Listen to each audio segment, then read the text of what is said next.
रहा कुल सीता सोचन कपिय कल्प समवीता। माता जानकी के इस दुखद क्षणों को देखकर हनुमंत लाल जी को ये क्षण करोड़ों करोड़ों कल्पों के समान महाराज व्यतीत हुआ। कपि कर हृदय विचार दीन मुद्र का डारी तब जन अशोक अंगार दीन हर्ष उठ करी गई। श्री हनुमंत लाल जी ने प्रभु की दी हुई समुद्र का को डाल दिया। जानकी को लगा कि ऊपर से कोई अंगारा गिरा है। माता जानकी आगे चली और मुद्री को लिया हाथ में और विचार करने लगी। तब देखी मुद्र का मनोहर राम नाम अंकित अति सुंदर, बड़ी सुंदर मुद्री है। लेकिन मां ने विचार किया कि जीत को सके अजय रघुराई। ये मुद्रिका तो प्रभु राम के पास में थी, भगवान के पास में थी और वो अजय हैं और उनको कोई जीत नहीं सकता और माया से इसकी रचना नहीं की जा सकती।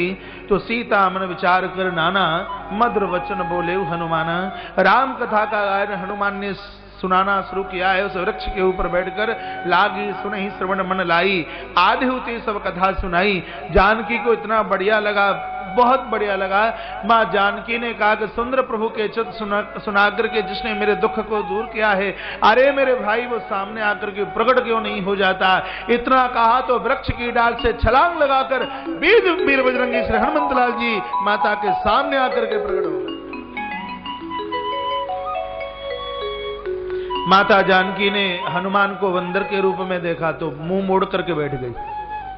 कहा आज का दिन मेरा इतना बुरा है कि बंदर सामने आकर के प्रकट हो गया। मां ने देखा नहीं हनुमान की तरफ। तब श्री हनुमंत लाल जी ने कहा माता राम दूत मैं मात जानकी, हे माता मैं प्रभु राम का दूत हूं, मैं आपको प्रणाम करता हूं, मुझे आशीर्वाद दीजिए।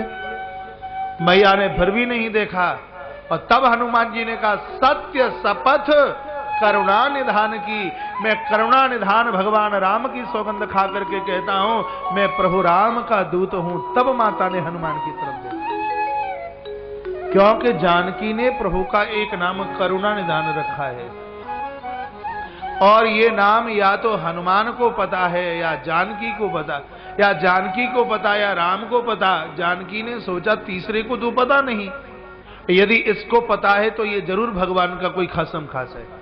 और जब हनुमान जी वहां से चल रहे थे तो राम जी ने कान में ये भी कहा था कि जानकी ने मेरा नाम एक करुणा निधान रखा है, जब तक मेरे इस नाम का तुम वर्णन ना करोगे तब तक जानकी तुम्हें बात करने को भी तैयार नहीं होगी। तो जो ही का सत्य शब्द करुणा निधान की, करुणा निधान प्रभु की सौगंध खा के कहता हूं मैं प्रभु के पास से चल करके आया हूं। मां जानकी ने कहा नर वानर संग कहूं कैसे, ये बंदर और मनुष्य का संबंध आपस में कैसे हुआ, नर वानर का साथ कैसे हुआ।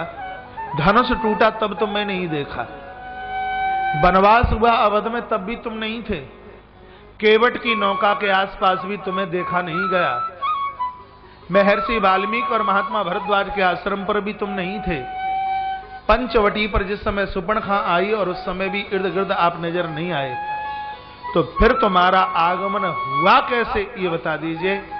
हर जन जान प्रीति अति गाड़ी सजल नैन पुलकावली वाड़ी। हनुमंत लाल जी की आंखें भर आई हैं और नर और वानर का संग कैसे हुआ कि हनुमंत लाल जी ने महाराज पूरा का पूरा कथानक सविस्तार पूर्वक सुना दिया। आस सदीन राम प्रिय जान, माता को लग गया, पूर्ण रूप से विश्वास हो गया कि प्रभु राम का अनुचर है, प्रभु राम का दूत है। हृदय खोल करके आशीर्वाद दिया है। हनुमान जी ने कहा माता कई दिन हो गए मुझे चलते चलते, बहुत ज्यादा भूखा हूं, यदि तुम्हारी कृपा हो जाए तो कुछ फल खा लूं। मैया ने कहा इतनी दूर से चल के आए तो क्या रास्ते में तुम्हें कोई खिलाने वाला नहीं मिला। हनुमान जी ने कहा माता खाने वाले तो बहुत मिले लेकिन खिलाने वाला कोई नहीं मिला। और सही है, सुरसा मिली तो खाने के लिए, सिंह का मिली तो खाने के लिए, और लंकिनी मिली तो भी खाने के लिए ही मिली।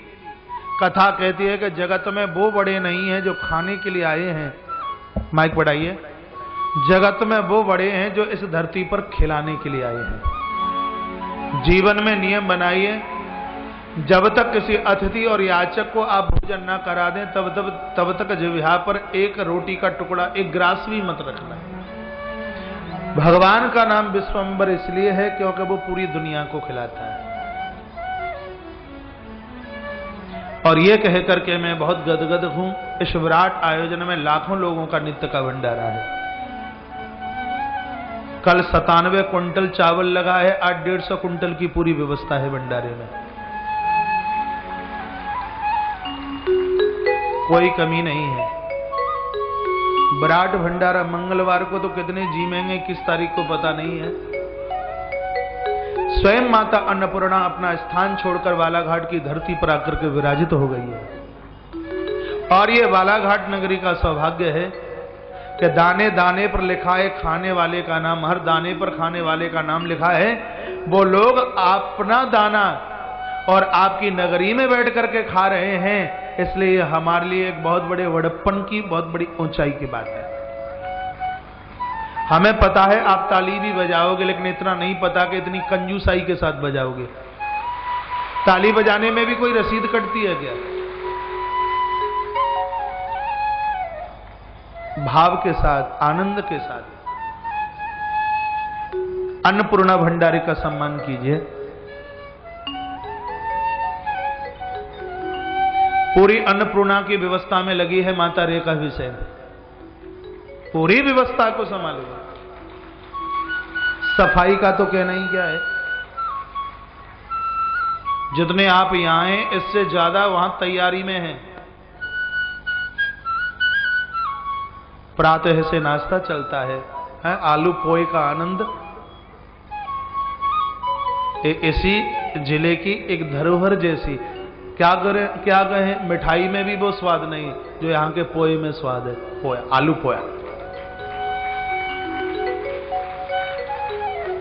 व्यासपीठ से उन सब का मैं बहुत मान आदर सम्मान करता हूं जिनकी सात्विक कमाई की अंशावली माता अन्नपूर्णा के वराहेद भंडारे में लगी हुई है।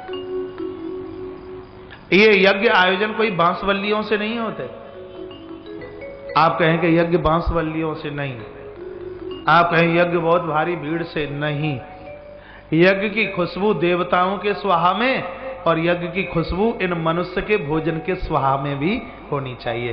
देवताओं को भी आहुति मिले और आप सब भक्तों को भी आहुति मिले। तो यहां दोनों आहुति डाली जा रही हैं, दोनों।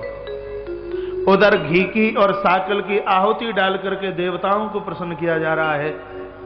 यहां पूड़ी रोटी दाल सब्जी और चावल के द्वारा आप सभी भक्तों के इस मुहरूपी कुंड में डाल करके सबको स्वाहित किया जा रहा है, सबको आनंदित किया जा रहा है, सबको तृप्त किया जा रहा है। इसलिए यज्ञ का बहुत आनंद अपने आप बहुत अच्छा लग रहा है, बहुत बढ़िया लग रहा है। जब मैंने मीटिंग में पहली बार ये बात रखी गई कि आयोजन इतना बड़ा है, 1 लाख लोग यहां भोजन करेंगे, तो मेरी इस बात को सुनकर के आश्चर्यचकित स्थिति हो रही थी। कहा 1 लाख लोग आएंगे कहां से? श्री कमलेश अग्रवाल जी बोल रहे थे, जो आयोजन के मुख्य जजमान है, बोल रहे 1 लाख आदमी खाने वाले कहां से आएंगे? मैंने कोई लगा देना, कोई गिनने वाला हो तो। बहुत लोग भोजन कर रहे हैं।